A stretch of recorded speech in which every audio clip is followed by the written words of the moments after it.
जय हिंद दोस्तों। स्वागत है आपका ई ज्ञान वाला चैनल पर।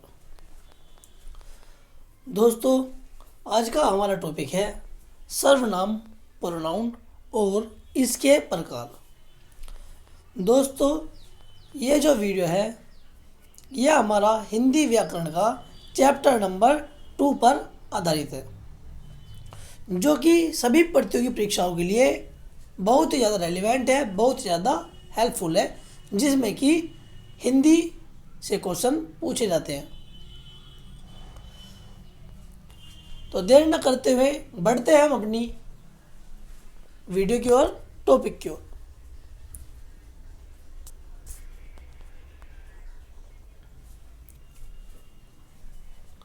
सबसे पहले अगर हम बात करें कि सर्वनाम क्या है, सर्वनाम होता क्या है, तो सर्वनाम जो है वो शब्द है जो संज्ञा यानी किसी नाम की जगह पर इस्तेमाल होते हैं। यानी जैसे कि आपका नाम राहुल है, तो आपको जो है कोई राहुल ना कहकर तुम, आप, वह से संबोधित करे, तो इसी को जो है हम सर्वनाम कहते हैं।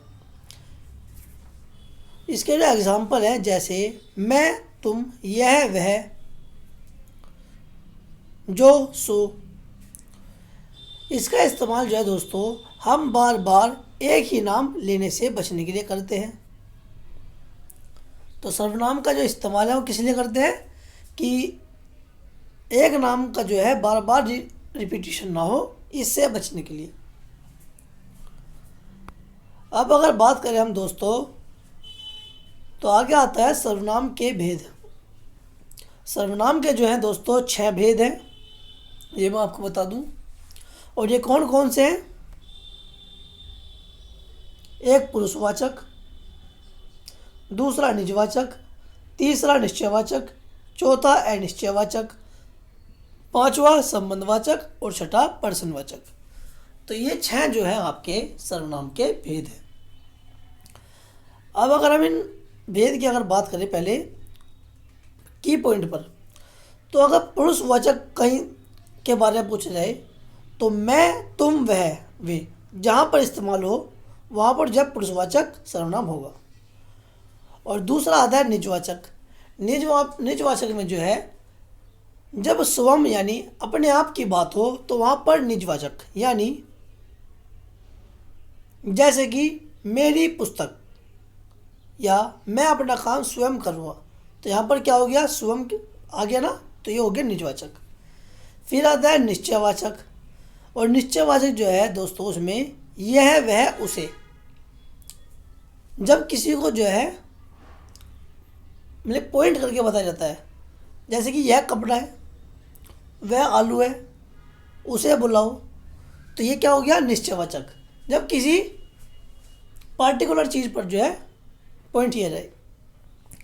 उसके बाद आता है दोस्तों अनिश्चयवाचक टाइप नंबर 4। जो अनिश्चयवाचक सर्वनाम है उसमें जो है कोई, जैसे कि कोई, कुछ,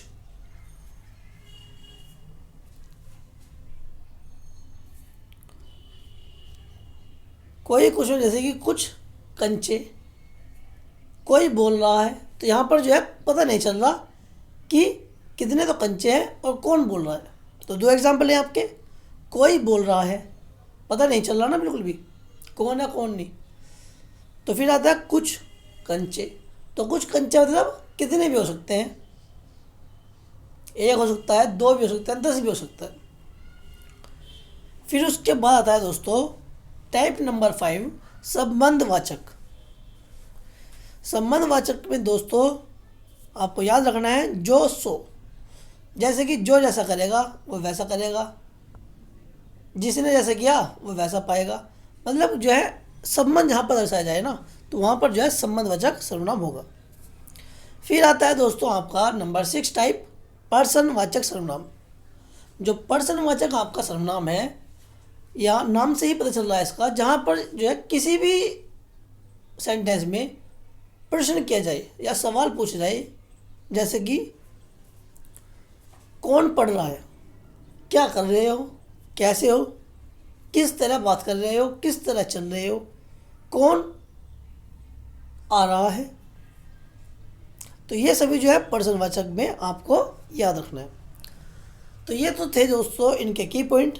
अब इन भेद के बारे में जो है हम दोस्तों थोड़ा सा डिटेल में जानेंगे, ताकि जो है आपको ये बिल्कुल तैयार हो जाए। हालांकि अगर आप जो है सिर्फ इतना भी याद करते हैं ना, तो नॉर्मली एग्ज़ाम में जो क्वेश्चन आएंगे वो इससे ही कवर हो जाएंगे। अब बात करते हैं दोस्तों सर्वनाम के मुख्य प्रकार को डिटेल में जानने की। तो सबसे पहले हम बात करेंगे पुरुषवाचक सर्वनाम की। पुरुषवाचक सर्वनाम में जो है दोस्तों व्यक्ति को दर्शाने वाले के रूप में इसको जाना जाता है। जैसे कि रवि स्कूल गया, वह पढ़ने में बहुत अच्छा है। तो यहाँ पर जो अब बात देखिए, जो रवि है वो क्या है, ये संज्ञा है, और यहाँ पर जो है वह इस्तेमाल हो रहा है, तो ये क्या है, सर्वनाम। जैसे कि हमने अभी बताया था कि नाम की पुनरावृत्ति को रोकने के लिए सर्वनाम का प्रयोग किया जाता है। तो यहाँ पर रवि जो है संज्ञा है और वह पढ़ने में बहुत अच्छा है, तो वह क्या है, यह आपका सर्वनाम है। वह का प्रयोग जो है रवि के लिए ही किया गया है। तो ये जो है आपका पुरुषवाचक सर्वनाम हो गया, ये भी आपको याद रखना है। अब अच्छे जो है समझते चलिए, अगर आपको जो है डिटेल में इसको जानना है। उसके बाद आता है दोस्तों निजवाचक सर्वनाम। जो निजवाचक सर्वनाम है उसमें खुद की ओर इशारा जो है करने वाले सर्वनाम के रूप में जाना जाता है। जैसे कि रवि ने खुद अपना काम किया। क्या किया, खुद अपना काम। तो जहाँ भी जो है अपने आप के बारे में बात हो, स्वयं के बारे में या खुद के बारे में, तो वहाँ पर क्या होगा, निजवाचक। यहाँ खुद का प्रयोग जो है रवि के लिए किया गया है, तो यहाँ पर क्या है, निजवाचक सर्वनाम। फिर आता है दोस्तों आपका निश्चयवाचक सर्वनाम। निश्चयवाचक में जैसे कि अभी हमने बताया, किसी निश्चित व्यक्ति या वस्तु के लिए जब भी किसी मतलब सर्वनाम का प्रयोग हो तो उसको हम जो है निश्चयवाचक सर्वनाम कहते हैं। जैसे कि यह किताब जो है मेरी है, तो इस मतलब जो है इस किताब के बारे में बात की गई है, यह किताब है ना मेरी है, तो एक निश्चित किताब है।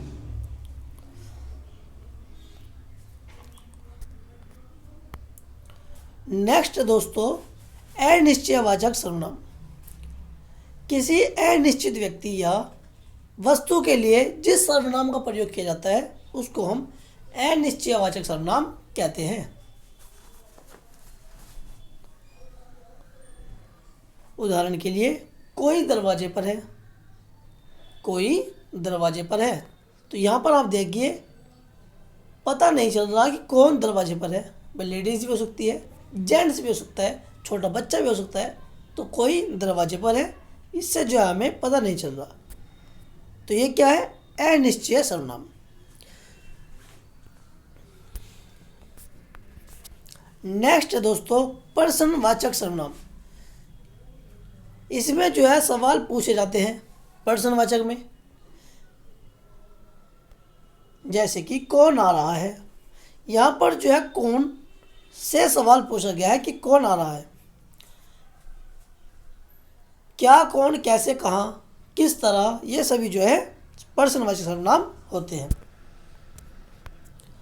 और नेक्स्ट है दोस्तों संबंधवाचक सर्वनाम। जो संबंधवाचक सर्वनाम है दो वाक्यों या वाक्यांशों को जोड़ने वाले सर्वनाम होते हैं। उदाहरण के लिए हम देखते हैं, वह व्यक्ति जो पढ़ाई में अच्छा है इनाम जीतेगा। तो यहाँ पर क्या हुआ कि संबंध बताया गया, जो पढ़ाई में अच्छा होगा ना वही इनाम जीतेगा। तो ये क्या हुआ, संबंधवाचक। यहाँ पर जो शब्द से जो है संबंध व्यक्त हुआ है आपको याद रखना है। ये की वर्ड है इनके, जैसे कि अभी हमने यह वह कौन क्या कैसे बताया, अभी ये जो है इनके की वर्ड है।